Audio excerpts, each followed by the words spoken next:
আবার চলে যাব জেলায়। এবার চলুন যাওয়া যাক বালি জগাছা ব্লক সর্বজনীন দুর্গোৎসব দেখতে। আমার সঙ্গে প্রসেনজিৎ রয়েছে। প্রসেনজিৎ, ঠিক কতটা জমজমাট এই মুহূর্তে বালির এই মণ্ডপ?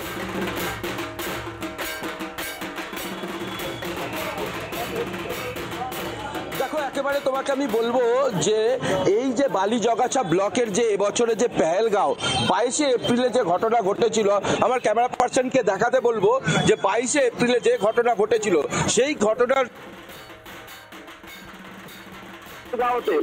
ঘটনাকেই তুলে ধরার চেষ্টা করছে এই পুজো উদ্যোক্তারা। তবে এর পাশাপাশি যেভাবে পেহেলগাঁওতে যে মর্মান্তিক যে ঘটনা ঘটেছিল এই ঘটনাকে বারবার চোখে আঙুল দিয়ে দেখাবার চেষ্টা চালাচ্ছে এবং তার পাশাপাশি যে কলকাতার পাশাপাশি এবং কলকাতায় যে রকম ভাবে এই ঘটনা ঘটেছিল সেই ঘটনাকে বারে বারে একেবারে এই জেলাতে ফুটিয়ে তোলার চেষ্টা করেছে এবং এখানে পেহেলগাঁওর যে ঘটনা একেবারে সম্মুখে যেভাবে এই দুর্গা প্রতিমা বা মণ্ডপ এবং যেভাবে ভিড় হচ্ছে এবং কলকাতার পাশে যেভাবে হাওড়া যমজ শহর, সেই যমজ শহরকে একেবারে ফুটিয়ে তোলার চেষ্টা করছে এবং পুজো উদ্যোক্তারা এবং তার পাশাপাশি আরো একটা পেহেলগাঁও হামলার প্রতিবাদ বলা যেতে পারে। এবং যে ছবি আমরা দেখতে পাচ্ছি এবারে কিন্তু অপারেশন সিঁদুর রাজ্যের বিভিন্ন প্রান্তে দেখতে পাওয়া যাচ্ছে। জমজমাট একের পর এক পুজোর ছবি আমরা দেখতে পাচ্ছি। এবার সল্ট লেকের দিকে নজর রাখবো। সল্ট লেকের এই পার্ট 1 ব্লকের পুজো, এখানে আবার তাঁত শিল্প ফুটিয়ে তোলা হয়েছে। আচ্ছা অর্ণব, সে শিল্পটা কতটা বুঝতে পেরেছে এবং কতটা আমাদের বোঝাতে পারছে দেখি একটুখানি। একই সঙ্গে অর্ণব, ভিড় কতটা জমেছে অষ্টমীর সন্ধে?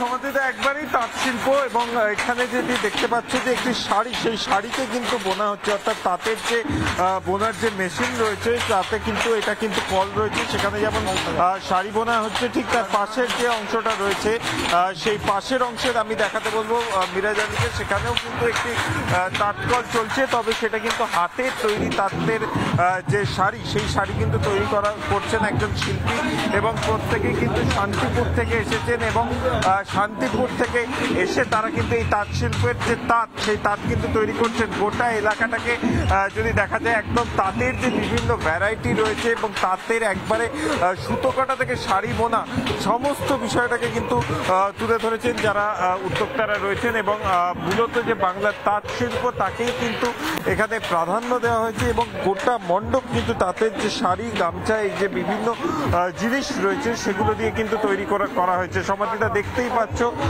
যে অংশটি থেকে মানুষজনকে প্রবেশ করানো হচ্ছে, একটা ব্যারিকেড দিয়ে প্রবেশ করানো হচ্ছে, কারণ যেহেতু অষ্টমীর দিন সেহেতু কিন্তু বেশ কিছুটা লাইন রয়েছে, তাই কিন্তু একটা ব্যারিকেড দিয়ে কিন্তু এখানে ডাইভারশন করা হচ্ছে এবং এই যে তাঁতের যে বিভিন্ন রকমের জিনিস তা দিয়ে সমাধিটা ভীষণ সুন্দর, একেবারে লাইভ তাঁত শিল্প দেখানো হচ্ছে। যারা সল্ট লেকে থাকেন তারা যখন ভিড় করছেন তখন লাইভ এই তাঁত শিল্প তারা দেখতে পাচ্ছেন। ভীষণ সুন্দরভাবে সাজিয়ে তোলা হয়েছে। যে ছবিটা দেখতে পাচ্ছেন এই মুহূর্তে সল্ট লেক এই ব্লক পার্ট 1-এর পুজো, রীতিমতো জমজমাট পুজো এই মুহূর্তে।